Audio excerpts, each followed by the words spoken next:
আজকে বুধবার সকাল সকাল আমার ভীষণ আনন্দ হলো, আমার ছেলে আজকে বাড়িতে এসছে, এই যে জাস্ট আসলো। আর আমি ওর কাছে একটা, এটা কি বলে বাবাই, এয়ারপোর্ট বলেছিলাম যে তোর সময় সুযোগ হলে একটা এয়ারপোর্ট কিনে দিস। এয়ারপোর্টটা কিনে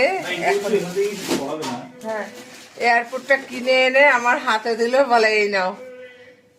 আগে থেকে বলেনি যে এয়ারপোর্টটা কিনেছে, মানে এটার থেকে ও যে আমার কাছে এসছে এটাই আমার সব থেকে বড় আনন্দ হচ্ছে।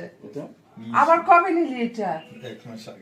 বাবা তুই না এই কত নিছে? আমি 15,000 টাকা। তুই কি রে, মাথা মুথা খারাপ হয়ে গেছে তোর? মানে ঘড়ির এত কালেকশন, মানে এর পুজোর সময় যখন আসলো 3টে ঘড়ি দেখিয়েছে, আবার একটা নতুন ঘড়ি কিনে এনেছে। এই রে ধর,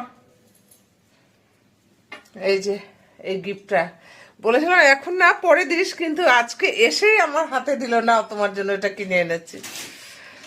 মানে এটা দিয়েছে, এটা তো আনন্দ হচ্ছে, কিন্তু ও যে আমার কাছে এসছে এটাই সব থেকে বড় আনন্দ আমার।